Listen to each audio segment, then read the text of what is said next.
Reflections from Torch Trust, focusing on Christian faith and sight loss. Hello, and a warm welcome to Reflections, the show from Torch Trust that explores faith and disability in today's world. I'm your host, Marilyn Baker, and today we'll be hearing how artificial intelligence is being used in rehabilitation for blind and partially sighted people.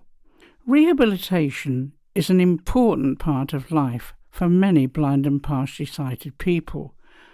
Whether someone has recently lost their sight or has been blind from birth, rehabilitation is about developing the skills and confidence to live as independently as possible. That might include everything from preparing meals to getting out and about safely.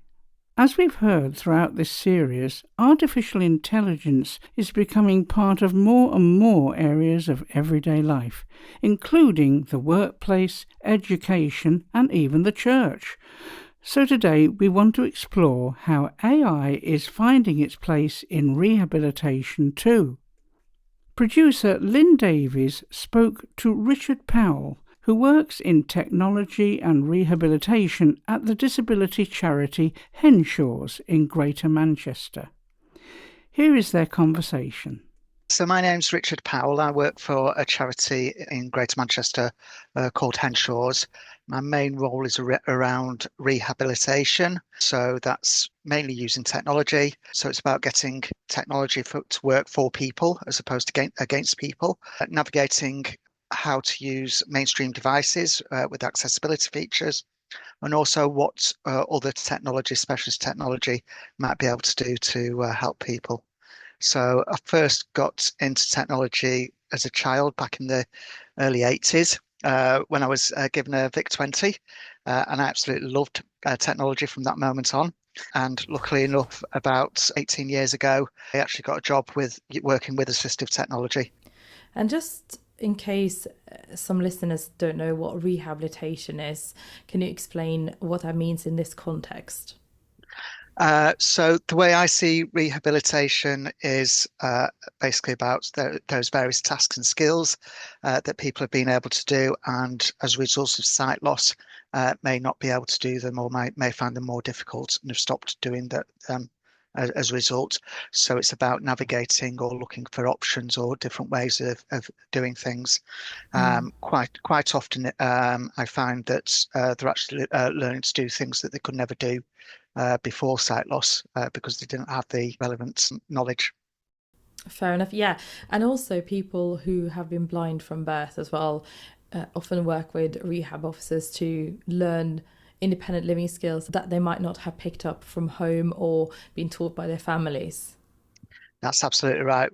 We run a children's residential at Henshaw's, and quite often we find that they've never been let loose with a knife to carve something or chop salad or something like that. So rehabilitation is about delivering those skills as well. So speaking of AI in the context of rehabilitation, AI is everywhere these days. What are some of the uses that you are implementing it in rehabilitating people? And is there a difference between people who have lost their sight and people who've been blind all their life in terms of how you approach rehabilitation with AI? When I approach rehabilitation, and I'm talking about various things or what may be possible or what people are trying to achieve, I always try to associate it with something that they are familiar with. So somebody who's been blind since birth will have a different view of the world to somebody who's had sight and lost it. So it's always about trying to put it into context of somebody's life, so to speak. So the way I tend to incorporate is direct use of AI. So that would be something like AI on a mobile phone or AI on a computer, or something like the Meta glasses and using the AI to achieve certain tasks. I think we're probably slightly unusual that we look at it from what people are trying to achieve, as opposed to this is the product, this is what it will do. Because we found that it's more relevant to people when they're they've got specific goals in mind to show people how AI can assist with that, rather than just saying, well, AI can do X, Y, and Z, and they've never wanted to do X and Y in the first place. So Yeah, no, so that, exactly. I mean, I've experienced that myself when somebody's tried to teach me something and I'm like, well, I'm not even interested in gardening, for example. It's just yeah. never been something that I can do, and I don't care if other blind people can do it. I don't want to do it. So yeah, I hear you on that as well. In terms of the various ways, though, that blind and partially sighted people use AI, are you finding anything surprising? There's lots of surprising stuff. So I think one of the big things that they seem to be using AI for, especially with the meta glasses, is summarizing documents in a way that they can understand it. I remember one lady saying to me, well, the consultant sent me away. They said there was nothing more they could do with me. They told me they've got AMD, but they didn't really explain it. So I said to Meta, I said, what does AMD mean? Explain it like I'm 10 years old. And as a result, she was able to get a full description of what AMD was, how it would affect her. So somebody else that I know has used it to start knitting. She's never knitted in her life, but she decided she wanted to learn to knit. So she just asked Google Gemini, I'm blind. How do I learn to knit? And it gave her some really good hints and tips, and she has started knitting. So yeah, it's very surprising. It's very creative, I think, the way people use AI. And at the end of the day, I don't think it's got limits as such, apart from the information that's being fed. So you could almost ask it anything, and I'm sure it would come up with some kind of answer. Whether that answer is right or not is a different question. Yeah, because AI has been known to hallucinate, hasn't it? To make up answers where there are none or where it doesn't have any data because it just is so used to kind of coming out with data. What are some of the contexts you would caution someone to trust it or to at least double check that what it's saying is right? I'd start by saying how important is that information it needs to, or how important is the accuracy of that information to you. So if, for example, it's a hospital appointment of a critical condition, for example, I would always air caution and get a second opinion in whichever way you may have done that before AI.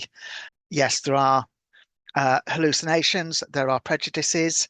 Most AI models have been fed with information from the internet, and the internet has been largely created by the Western European and US, North America continents.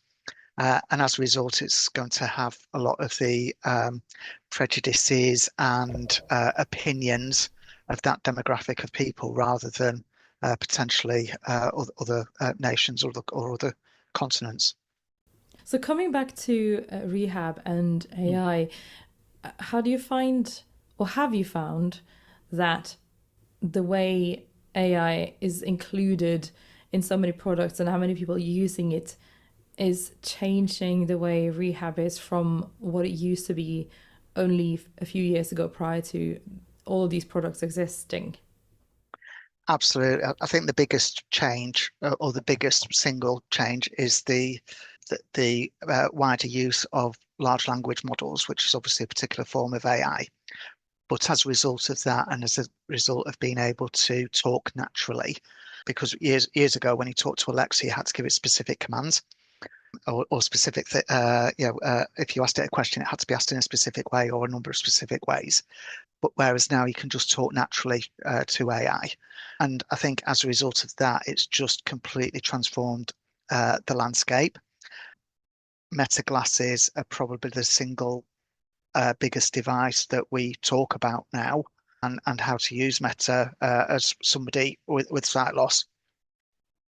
And it's just completely transformed. It's the only product that I've gone to our fundraising team and said we need a demonstration set. So we can demonstrate them, because it was just so transformative in the way that people have been able to carry out various tasks. There was one lad who likes going cycling. He's completely blind. He gets on a tandem with his friend. and what he does is he gets on the is able to navigate to the bus, but you know what it's like with buses. They might not drop you off at a stop. There might be roadworks on the pavement where the bus stop is. It might be just round the corner. If and when you get off the bus, you've probably not got that information that you're not at the bus stop that you're supposed to be at. So what he does is he uses Meta AI and says, call so and so on WhatsApp, and then he changes it to a video call, and his friend can actually see through his glasses where he is, so he can direct him to his front door, and that works really well. So AI is absolutely transformative in that. Before that time, he'd be getting off at the bus stop or where he thought was the bus stop, start using his cane to navigate towards his friend's house. And if the bus has dropped him off a little bit early or a little bit late, he'd be going down the wrong road, knocking on the wrong door, disturbing people who didn't need to be disturbed. So it's absolutely transformative in that respect. So Meta glasses are obviously really central to navigation, and a lot of people are using them. But I think one thing many people, including myself, really I'm looking forward to is when you can get real-time AI assistance so that you can really see the world around you. I mean, audibly see it, but still in real time. How far away are we from that? And I think it has happened in the US, hasn't it? But we haven't quite got that far in the UK yet. Yeah, I think there may be some legal hurdles in the UK as well. I'm not entirely sure, but I think that was the one of the delays in Meta AI coming to the Meta glasses originally. We're not very far away from that at all. The main reason I think we may not be there yet is the amount of battery it would use, because instead of taking a single image, probably about 4 megabytes in data, and then interpreting that image, you're having a constant stream. So what happens is it's constantly sending 4K images to your phone to send over to Meta to be interpreted to send text back. That's the barrier they've got to overcome. And I think it's literally battery life, because that would be a significant drain on your phone battery as well as the actual glasses battery. So technology-wise, I think we're there. Or functionality-wise, I think it's absolutely possible, but I think there's some barriers in terms of battery life and constant communication and battery drainage. I don't think it'll be very long at all until you can have turn-by-turn directions. In the meantime, what I'm suggesting, if people want turn-by-turn directions, to use their Siri or Google Gemini on the phone and say, take me to such and such a place using public transport, and the sound will come through the Meta glasses speakers, so you get turn-by-turn navigation. And then when you get to your destination, if you're not sure where the entrance is, you can ask Meta, and Meta's quite good at getting you through the last 10 or 20 feet. Right, so kind of using Meta in tandem with maps, which many people are using as well already. Yeah. I mean, even if they don't have Meta glasses, they might have something like Voice Vista, which it's a little bit different, but it still kind of works a similar way, I suppose. In terms of costs, because obviously Meta glasses is quite remarkable in that it is mainstream. It is a relatively cheap product if you think about other product out there on the market. I think it's about £200 to £300. So I mean, I'm not saying it's cheap, but it is still a cost that is affordable for people if they would want to kind of buy that, compared to some of the £4,000 products out there. Do you think there are many products that will come, or do you think any blind people will struggle to get those products because of costs? I'm also thinking of things like, for example, Glide, which is meant to be coming out, which has a subscription fee as well, a monthly subscription fee. In terms of costs, are people going to be left behind? And what do you think is a better solution to that? I think absolutely cost is going to be a barrier, whatever technology you're using. And I think, there's a number of people that I see who are pensioners, maybe on pension credit, or certainly not, going out and earning money. So they've got very limited budget. And quite often, as soon as you say devices, anything over £20, they think, I'm not sure I can, do that. There are grants available. We're quite often supporting people applying for Tech for Life grants, where you can get grants of up to £300 at the moment for wearable, but obviously you need to be on means tested benefit for those. I think it's like all technology. If you've not got access to Meta glasses, for example, if you've got a smartphone, you can use the likes of Seeing AI or Google Lookout to do a lot of the things that Meta would do. But with Meta glasses, it's convenience.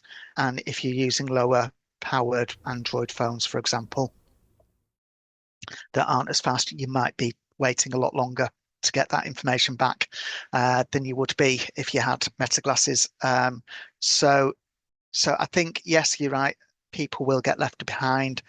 I think one of the other things as well is that the more difficult something is to do, the less likely people are to do it. So I find that, especially with reading, people used to be avid readers.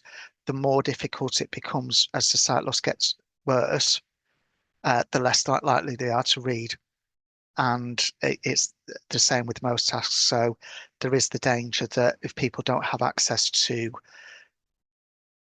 decent, accessible technology, they will get left behind. What's a tip you would give when it comes to dipping their toe into the big pool of AI? Maybe they don't have Meta glasses, but they might have other devices that could run different types of AI programs. What would you say to those, just to kind of get started and to get a feel for it before kind of going more advanced, perhaps? The first thing I would suggest to people is, depending on what phone you've got, if you've got an Android phone, was Google Gemini. If you've got an Apple phone, it's only the later phones or the more recent models that have got the AI on. So if you've got an older Apple phone, you can download a Copilot app or Google Gemini app. So I think that's probably the quickest introduction to conversational AI. So finding out about information, finding out how to do things. If you're looking for an AI to make sense of the world around you, so image description, I would suggest looking at Seeing AI. The reality is, with all of these things, you do need some kind of device to access the AI. So if you've not got a mobile phone, or if you've not got a smartphone, if you've not got a computer, or if you've not got any internet connected devices, you kind of come to a barrier already. But yeah, downloading an app and using the app is probably the easiest, quickest introduction, and then you can get a feel for it. And I suppose now many councils have AI as part of their rehab tools now, because I have heard of other councils as well as charities who can demonstrate Meta glasses. So I guess it's always worth for people to ring up their local VI charity or council to hear what can be sort of offered in terms of demonstration. Absolutely. I know that, so Manchester City Council, for example, we actually did a session demonstrating Meta glasses, and we invited their rehab officers. And as a direct result of that session, Manchester City Council invested in several pairs so that their rehab officers could demonstrate them as well. I've done the same with Wigan Council, and I'm not sure if the sensory team has invested, but they definitely know about Meta glasses because we wanted to get the message as far and wide as possible. Because, like say, prior to the Meta glasses, the nearest device that would do something similar would have been £3,000. ChatGPT was the first sort of language AI model that came 4 years ago. And in those 4 years, so many things have come with AI, and we've kind of come to rely on it so much in our daily lives. Where do you think we are in the next 4 to 5 years when it comes to AI and independent living for blind and partially sighted people? I think probably one of the biggest shifts will take place when people who are fully sighted access technology in the way that people who have got sight loss access technology. So, for example, if you've got maybe a constant connection to your phone, and you say, because I'm fully sighted, if I was using my AI to say, find me a coffee shop and order me a coffee and book me a table, if I was using my AI to do that, I'd be using my voice in the same way that people with sight loss would use the voice. So we'd be doing things in exactly the same way. I think that's going to be the biggest push towards independence, when people who are fully sighted do things in the same way that people can do them would do them with sight loss. So using your voice. 4 or 5 years, I think it's absolutely possible. I think the speed of we've seen the speed of technology has advanced over the last 40 years. So certainly 40 years ago, if you took every computer in the whole world and put it in one place, you'd have less computing power than the smartphone that you and I have got in our pockets. And that is a fact that we've got, and it's going to get, with AI and certainly large language models, it's going to get quicker, that acceleration of progress. So I'm excited. With AI, we're not facing a Terminator type scenario. There's no need to be afraid of AI. AI is about how it's used. It's not about taking control. So I think there's as long as AI is used responsibly and ethically, I don't think there's anything to be afraid of with AI. But we just need to bear in mind that it's not omnipresent. It's not omnipotent. It doesn't know everything, and it's only as good as the information that is being pumped in. So with a pinch of salt, AI is amazing. Well, there were so many fascinating examples in that conversation. Many blind and partially sighted people will already be familiar with technologies such as the Meta glasses. I mean, I've spoken about using them before to read recipes, although they didn't always get the recipe quite right. But one story that really stayed with me was Richard's example of the woman who asked AI to explain her medical condition as though she were 10 years old, after feeling she hadn't been given the information she needed by her consultants. Being able to ask for information in a way that makes sense to us can make such a difference. It gives us greater confidence to understand what's happening, ask informed questions, and advocate for ourselves when it comes to our health and well-being. I also loved hearing about the woman who learned to knit with the help of AI. It's a wonderful reminder that learning doesn't stop because we're adults, and sometimes technology can open doors to hobbies and skills we might never have thought possible. I asked Microsoft's Copilot once about shortcut keys in Word and Outlook, and I learnt a lot. And I'm also interested in how it can help with music composition too, so I'm hoping to look into that. Anyway, let's pray. Dear God, thank you for the creativity and imagination you've given us, and for the way people continue to develop technology that can make everyday life more accessible.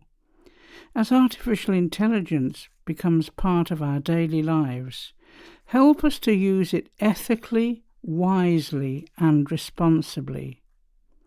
May it be a tool that removes barriers, encourages independence, and enables people to flourish. Above all, help us always to use every gift and every tool in ways that honour you and serve those around us. In Jesus' name, Amen. Well, I'm afraid we've run out of time for today, but we'll be back next week for the final programme in our series, when we'll be talking to ChatGPT itself. Yes, you heard that right. After spending several weeks exploring artificial intelligence from different perspectives, we thought it was only fair to let the AI answer some questions of its own. If you'd like to find out more about Torch Trust and how we can support you, our client services team would be very happy to hear from you. You can call us on 01858 438 260. That's 01858 438 260, or email info@torchtrust.org. We're also on social media. Just search for Torch Trust on Facebook, Instagram and YouTube. So from me, Marilyn, and the Reflections team, goodbye and God bless. You've been listening to Reflections from Torch Trust.